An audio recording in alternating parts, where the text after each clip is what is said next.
Hello children, it's Mr. Tharrow here again. This assembly is called Half Pay, and it's all about treating others as you want to be treated, and that is respectfully.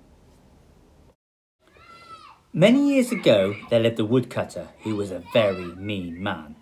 His name was Mr. Grudge. He earned his living by cutting and selling wood. He cheated his customers by giving them fewer logs than they had paid for, and by putting in lots of fir logs that do not burn as well as oak. He employed several people to cut timber for him, but he worked them too hard and paid them too little. So they left him and went off to find work on the local farm. So Mr. Grudge had a lot of timber in his yard, but no one to cut it up. He called out to every passerby and asked if they would like a job cutting up the wood. "All right," said one man, "if you give me £5 an hour." "Oh, that's a lot of money," said Mr. Grudge. "You'll have to work hard for that." The man did work hard, but at the end of the day Mr. Grudge told him that he'd only cut half the wood, so he only gave him half his pay. "If you want the rest of your wages, you must come back tomorrow," he said. The man did not come back again, but found himself a job in the village butcher's shop. The following day, the same thing happened to a woman who took a job with Mr. Grudge. She too only received half her promised pay, and she went and found employment in a grocer's shop. On the third day, another man agreed to work for Mr. Grudge, who did the same thing again. The man went off angrily and found himself a job in the village fire brigade. So Mr. Grudge had to saw and chop the wood himself. It made him very hot, tired and hungry. He was looking forward to a good supper. The butcher had delivered the meat, the grocer had delivered the bread, the cheese and the candles, and the farmer had delivered the milk. But Mr. Grudge had a nasty shock. Instead of a nice juicy steak, there was only half a chop. There was only half a stale loaf. There was only half a piece of cheese, and that was mainly rind. Even the milk tasted funny, and he guessed that it was half water. He was very angry.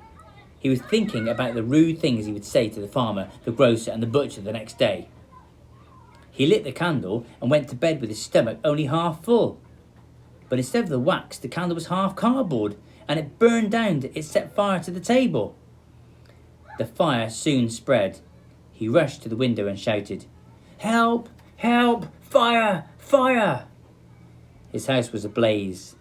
Soon he could hear the fire engine coming, but only half as fast as it could really go. Very slowly, the firefighters connected their hoses and began to put out the fire. One firefighter put a ladder up against the window, and Mr. Grudge came down as fast as he could. But when he was halfway to the ground, he came down more quickly than he expected, because there were no rungs on the lower part of the ladder. "Sorry," said the firefighter. "It was only half a ladder because we couldn't afford a whole one." The firefighters worked at half pace. The fire was spreading rapidly. The sparks from the blazing house were spreading across to the timber yard. "Save my timber!" shouted Mr. Grudge.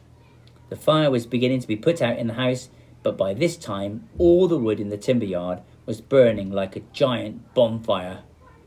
The firefighters turned off the water and started to roll up their hoses. "You can't finish now," said Mr. Grudge. "Sorry," said one of the firefighters, whose voice seemed familiar. "We'll come back and finish tomorrow if you want your money's worth. Good night." So I just want you to think about some questions at the end of that story, a bit like comprehension questions.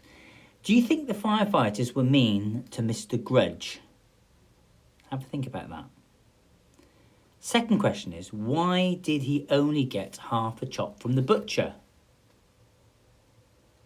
Third question, who gave him the watered milk? Who gave him half a loaf, half a piece of cheese, and half a candle? And how do you think he felt? And my last question is, do you think it would have taught him a lesson? So, this assembly really is about how we want people to treat us. If we want people to treat us fairly, we must learn to be kind to them. If we are mean to others, we may find that they are mean to us. And it's not very pleasant when we are on the receiving end of that. On reflection, I want you to think about these things. Can I be more helpful, kind and true? Serving others in all I do. Being more generous in work and play. Becoming a better person day by day. Take care, everybody. Remember to be respectful. Treat everyone as you'd like to be treated. Treat them as if they are important and valuable. Bye.